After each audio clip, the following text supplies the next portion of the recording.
Olá, sou Ederson Viana, está começando mais uma edição do programa Falando em Gestão, um oferecimento do Grupo Destra, soluções empresariais integradas que leva até você informações e notícias sobre as mais variadas áreas da gestão empresarial.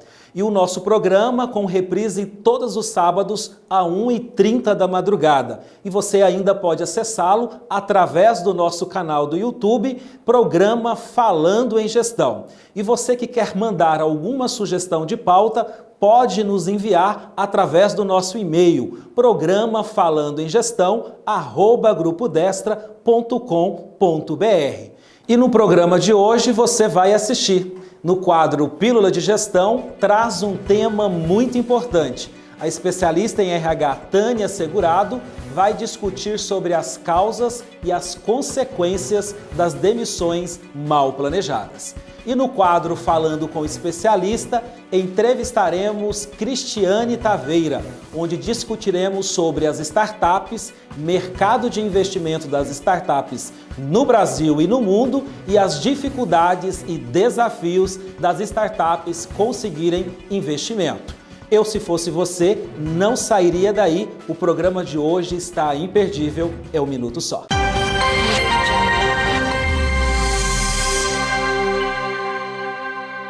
Você pode contar com o Grupo Destra, que oferece soluções empresariais integradas a partir de uma gestão 360 para a sua empresa, seja ela de pequeno, médio ou grande porte, com serviços de contabilidade, gestão e negócios, desenvolvimento profissional, transações corporativas, auditoria, estruturação societária e assessoria jurídica.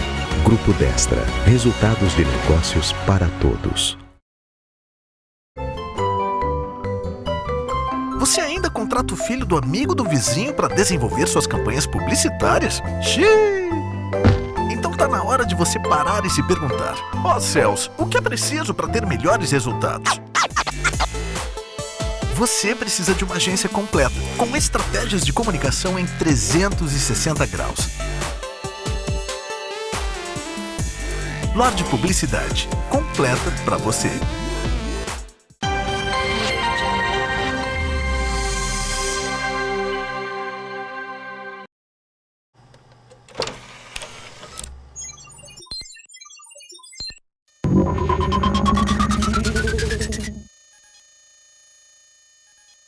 Olá, eu sou Tânia Segurado, sou consultora do Grupo Destra, especialista em RH. A nossa pílula de gestão de hoje é sobre as causas e as consequências das demissões mal planejadas. Um assunto que interessa a qualquer empresário, de qualquer segmento e as empresas de qualquer porte. As crises financeiras, as crises econômicas do país, dos municípios e também as crises de gestão, elas geralmente originam as demissões mal planejadas. Mas existem outros fatores que levam as empresas a fazerem demissões sem o planejamento devido e sem pensar como isso pode afetar a empresa na produtividade, na questão econômica e até na questão do interrelacionamento entre as equipes e entre as pessoas dessas empresas. Vamos pensar que temos uma escala para que isso aconteça. Primeiro, falta planejamento de gestão de pessoas. Se as empresas pararem, se os gestores pararem para fazer um planejamento de quais pessoas são necessárias para tocar aquele negócio, para atingir os objetivos, para que os indicadores sejam aqueles esperados, esses problemas já não vão acontecer. Outra causa seria a ambientação, ou seja, o aculturamento sem estrutura quando se coloca um candidato recém-selecionado na empresa. Se você acompanha, se você tem um apadrinhamento da entrada desse candidato, ou seja, desse recém-contratado na empresa, as suas chances de que ele dê certo no período de experiência são muito maiores. Neste período de experiência, quando não há um acompanhamento, ele causa ou potencializa o hiato funcional. O que é o hiato funcional? É aquele prazo em que a pessoa precisa se aculturar, precisa conhecer os valores, precisa conhecer os processos e realmente partir para colocar a sua diferenciação naquilo que ela vai fazer. Então existe um período aí de adaptação e que esse período precisa ser acompanhado pelo gestor da área, ou se ele não pode acompanhar, ele precisa delegar alguém que o faça, mas de forma estruturada.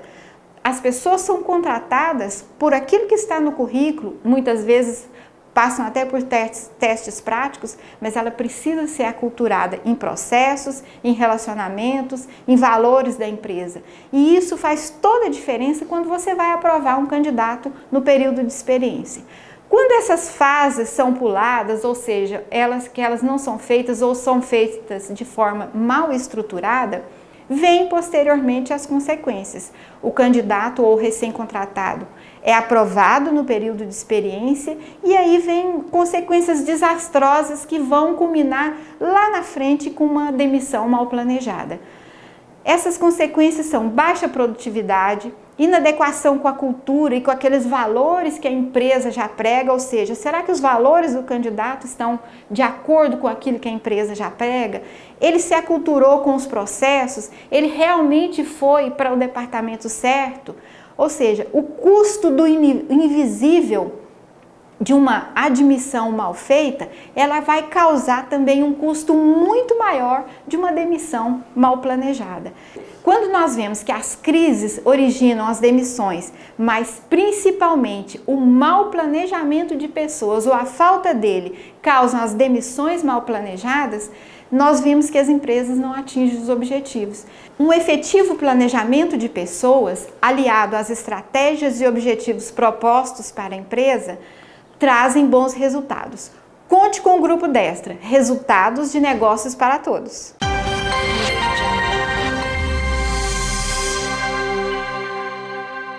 As demissões mal planejadas podem gerar um grande custo para as organizações. E no próximo bloco, no quadro Falando com o Especialista, eu vou receber Cristiane Taveira. Eu, se fosse você, não sairia daí, é um minuto só.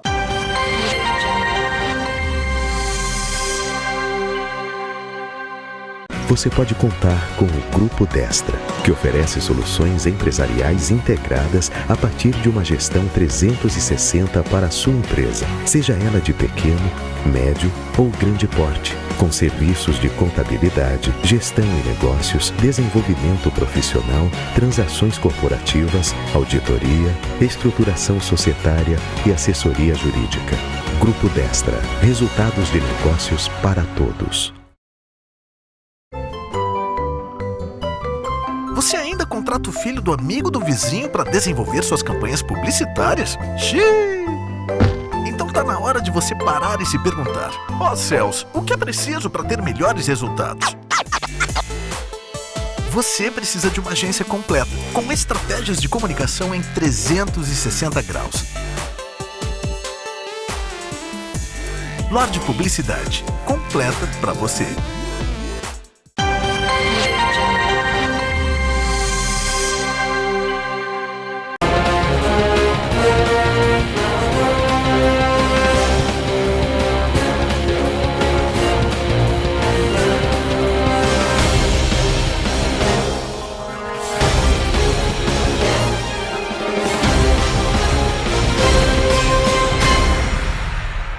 No quadro Falando com o Especialista de hoje, homenageando o mês da mulher, estou recebendo Cristiane Taveira. Ela é graduada em Publicidade e Propaganda pela Universidade Federal de Goiás, fez MBA executivo pela SPM, Escola Superior de Propaganda e Marketing, Educação Executiva em Estratégias Digitais pela Harvard Business School e ainda estudou em escolas como Columbia Business School, Centro de Liderança Pública Harvard Kennedy School, entre outras. É ex-sócia franqueada da rede Burger King, fundadora da Norton Invest, uma empresa que investe em startups no Brasil e no exterior. E hoje vamos discutir sobre as dificuldades e desafios das startups conseguirem investimento.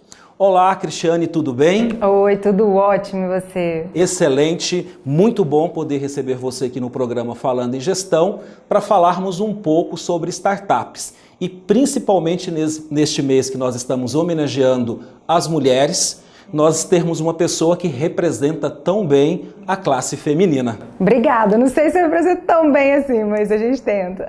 Pela sua trajetória, a gente percebe que você representa muito bem, Cris. Pela sua trajetória, vimos que você sempre aliou conhecimento, aprendizagem e muita ação. É um caminho para a representatividade das mulheres, no sentido de se fortalecer no mercado de trabalho? Eu acho que super. Inclusive, tem alguns dados assim que dizem que as mulheres se preparam muito mais, assim, eles estudam muito mais, né? Mas chega um momento da nossa vida que a gente abre um pouco mão da nossa carreira, do que a gente quer construir para cuidar da família ou cuidar de algumas coisas, né? Cuidar de tanta gente que às vezes a gente deixa um pouquinho dos nossos sonhos. Então eu acho que essa parte de você se fortalecer, de você buscar esse conhecimento, ela é fundamental, assim. Fora a rede de pessoas que você conhece quando você está durante um curso, as oportunidades que se abrem. Então o seu leque de oportunidades fica muito maior. Então essa formação não é só uma questão de conhecimento, mas de você construir isso junto com outras pessoas, abrir um pouco a cabeça para possibilidades, enfim, e tá sempre amadurecendo, né? Crescendo profissionalmente.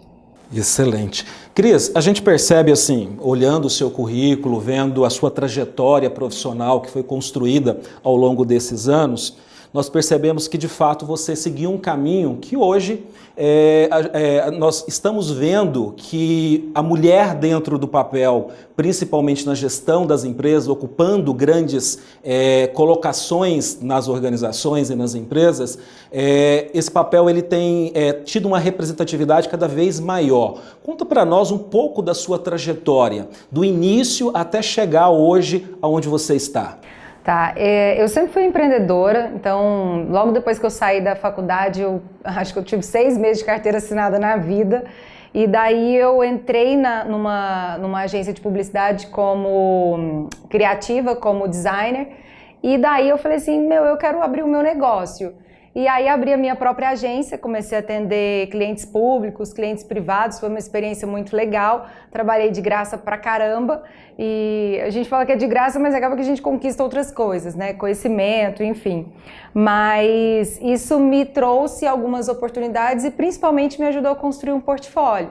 E a partir desse portfólio eu recebi o convite para ser sócia franqueada do Burger King, né. Então eu me mudei para o Rio Grande do Sul, junto com o meu marido. O nosso desafio lá era muito grande na época, era de cuidar de todo o plano de expansão da marca no Rio Grande do Sul, principalmente eram 30 lojas planejadas no nosso plano de negócio ali no Sul.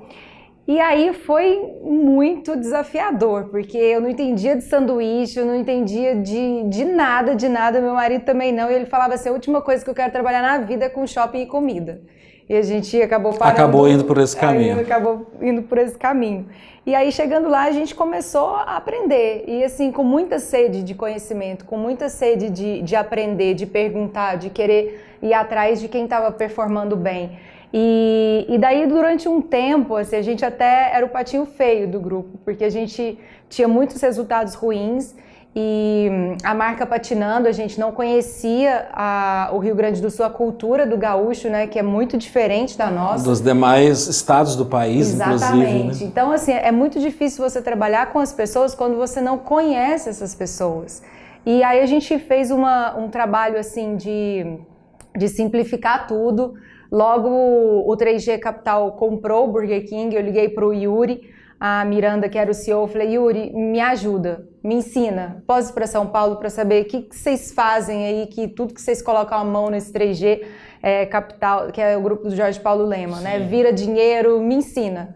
E aí nós fomos para São Paulo, ele deixou o diretor de gestão dele por nossa conta e a gente aprendeu muito com eles. E depois nós fomos também para o Rio de Janeiro, porque era o franqueado que na época estava vendendo horrores. E a gente, por que esse cara está vendendo mais que todo mundo? Foi tentar entender como que ele chegava nesses resultados. Exatamente, aquele benchmark, né, que a gente fala, por que a gente não está entregando? E daí quando a gente voltou, a gente falou assim, tá, agora deixa eu entender as pessoas, eu sei o que essa galera está fazendo, vamos encontrar o nosso jeito de fazer. E daí a gente simplificou o planejamento, levamos todo mundo para um hotel fazenda, fizemos um treinamento militar com bomba explodindo, foi muito legal. Vivencial, fez um treinamento vivencial. Exatamente, para mudar um pouco o mindset dos gerentes. E o que mais mudou foi a nossa postura, enquanto líder, sabe? De não aceitar desculpa, de falar assim, a gente sabe o que a gente quer e é esse caminho que a gente vai trilhar. Então, não foi fácil. E se você não está ali para dar o exemplo com a equipe, você perde ela rapidinho. Então, muitas das vezes, final de semana, a gente trabalhava, operava no balcão mesmo, servindo sanduíche, fazendo sanduíche. E se a gente não tivesse ali, é muito difícil das pessoas enxergarem a gente como parte desse time, né? E aí foi isso, a gente começou a ter uma mudança cultural e essa mudança foi uma grande alavanca para a mudança de performance. E depois de um ano trabalhando nesse sistema, a gente passou a ser a melhor franquia do país. Do país? Do país. Olha só, os resultados mudaram drasticamente. 3 anos consecutivos, a gente passou a ser a melhor operação do país. E em 2017, se eu não me engano, o Hugo meu marido, foi para o encontro global do Burger King, ganhou uma premiação como a melhor franquia do mundo. Olha só. Então, assim, pela performance, por todos os indicadores, tem vários, né? Eles têm muitas avaliações para certificar a qualidade, enfim, uma série de coisas, e a gente performava bem em todos esses indicadores. Então, essa foi um pouco um resumão, assim, da trajetória no Burger King. E em 2012 eu já comecei a observar esse cenário das startups. E daí eu falei, o que está acontecendo? Né? Tem muita gente falando sobre isso, embora no Brasil ainda seja incipiente, mas eu acho que tecnologia não é só o futuro, é o presente, né? Isso. A gente tem que se adaptar, a gente tem que se adequar, e como que eu faço isso? E aí foi quando eu fiz um primeiro investimento numa startup. E eu cometi todos os erros que eu não deveria ter cometido, mas foi um aprendizado, né? Eu não conhecia do segmento, que era uma startup de música, eu não conhecia sobre startup e não conhecia o empreendedor, então não tinha jeito de dar certo. Mas foi uma lição, foi assim, foi um aprendizado, né? Gigantesco. E são coisas que às vezes a gente fala assim, fracasso faz parte, a gente não vai acertar sempre, né? E você fracassar não faz de você um fracassado. Eu falei, onde que eu vou buscar conhecimento para poder não fazer isso de novo? Foi quando eu fui para os Estados Unidos estudar. Então eu falei assim, eu vou estudar porque eu preciso aprender sobre isso para não cometer novos erros. Errar uma vez, tudo bem, mas errar de novo, o mesmo erro, aí não pode. Não dá, né? Aí eu fui para lá. E aí comecei a aprender um pouco mais sobre isso, como fazer isso de uma forma mais responsável. Comecei a criar um networking com outros investidores anjos que já fazem isso há mais tempo. Eu falei, como que eu posso co-investir? Então hoje o que eu tenho feito é co-investir com grandes investidores do país. Né? A gente trabalha muito para que a gente tenha um deal flow legal. O que é isso, Cris? É quando a gente tem um monte de gente chegando, sei lá, 100, 200 startups para a gente avaliar e tirar uma. Se eu tenho 10 chegando, vai ser a qualidade das startups que eu vou tentar tirar. Que você vai tentar tirar. É menor. Cris, nós vamos falar um pouco mais, e aí eu sei que agora você chegou no momento da sua trajetória profissional das startups, e eu quero falar de uma forma mais aprofundada sobre o que é startup. Okay. Mas nós vamos falar sobre isso no próximo bloco, tá certo? Certo. Eu, se fosse você, não sairia daí, é um minuto só.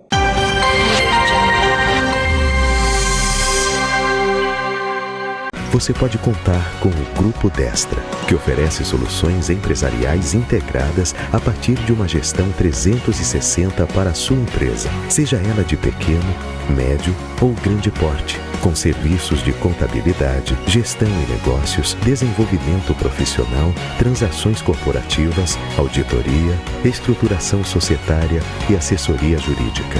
Grupo Destra, resultados de negócios para todos.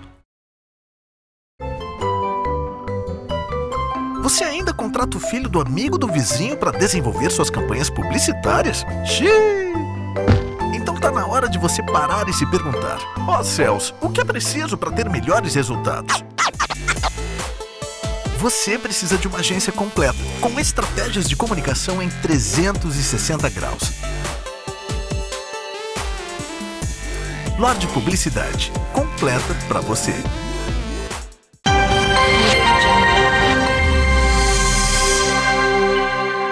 Estamos de volta com o quadro Falando com o Especialista e eu estou conversando hoje com a Cris Taveira.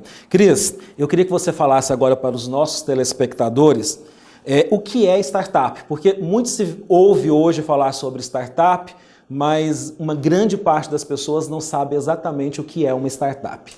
Bom, gente, startups são empresas de base tecnológica, então elas são hardware ou software, né? Hardware quando eu tenho uma coisa física, software quando é sistema, ou as duas coisas juntas, e elas nasceram para brilhar, nasceram para crescer. O que elas pensam é em como escalar essa solução. Mas o que é isso? É eu ter uma estrutura de custo bem enxuta e uma estrutura de receitas que cresce exponencialmente. Então, por exemplo, para eu ter uma base de clientes de 1 milhão de pessoas e de 100 pessoas, o custo que eu tenho para entregar um software é pequeno. O custo marginal desse produto que eu entrego ele é muito pequeno. Então, isso é uma startup. É uma empresa de base tecnológica criada para crescer. Com um custo fixo baixo. Com um custo baixo. Entendi. Cris, e em relação à questão da captação de investimentos, hoje, como que está essa realidade em Goiás e no país? Isso está fácil, não está fácil? Como que você enxerga essa realidade hoje? Olha, eu acho que assim, investidores, eles estão loucos para colocar dinheiro em bons negócios. E como o Brasil hoje está com juro baixo, né, a gente está falando de 7%, 8%, as startups acabam sendo uma excelente opção para um investimento de risco, né, que você consegue alavancar mais os seus rendimentos, né? Então, o que acontece? O grande problema é que a gente ainda tem uma série de empreendedores amadores, sabe? Que acha que porque tem uma ideia, vai construir essa ideia e vai chegar a bater na porta de um investidor e ele vai te dar dinheiro. O investidor não é filantropo. E esse dinheiro é muito caro também para o empreendedor. Então, antes de pensar em conseguir o investimento, ele tem que pensar e ser obcecado em desenvolver um bom negócio. Sabe, se ele desenvolve uma excelente plataforma, que ele resolveu um problema legítimo, que as pessoas encontram relevância, estão entrando, cara, vai ter um monte de investidor que vai chegar nele. Sabe, isso é natural. Então hoje o Brasil tá começando a amadurecer. Eu acho que lá em 2011, 2012, muita gente começou esse ciclo. Então a gente já tem unicórnios, né, que são startups que valem mais de 1 bi. Então 99 Táxi foi comprado, a Nubank também tá aí para provar essa maturidade de alguns players. Mas eu acho que no geral, a base mesmo, o empreendedor, ele precisa se qualificar, sabe, para poder pensar mais no negócio e entregar resultado ao invés de um PowerPoint bonito ou uma apresentação legal. Entendi. E Cris, a gente percebe que grandes marcas que estão hoje no mercado nasceram de uma startup, né?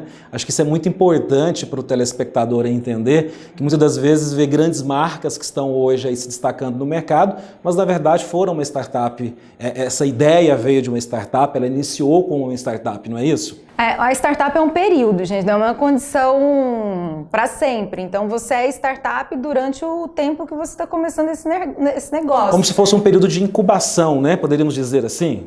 Não é bem uma incubação. Você tem esse start, você está começando um negócio e aí você quer encontrar esse ponto de relevância para o mercado. Será que a dor que eu estou resolvendo, ela realmente existe? Porque tem muita gente que chega assim, nossa, eu tenho uma ideia revolucionária e ela vai estourar. Vai ser o próximo Facebook, vai ser o próximo LinkedIn. Quando você vai enxergar de perto assim, o cara, ele está encontrando um problema para a solução que ele criou, sabe? Ele não parte de uma dor real, e a gente fala uma dor assim, o Nubank, por exemplo, eu adoro o caso do Nubank, porque ele chegou, é tão complicado, ser tão burocrático, você abrir uma conta no banco, você bloquear o seu cartão, pedir limite do cartão de crédito, como que eu simplifico isso? Como que eu deixa isso mais fácil, né? Mais acessível. Mais fácil, mais acessível, mais simples. E aí ele lançou esse aplicativo e de repente a experiência foi tão legal que o negócio começou a tracionar, ganhar muito cliente, ganhar muito usuário, assim, naturalmente, né? Quase que orgânico que a gente fala.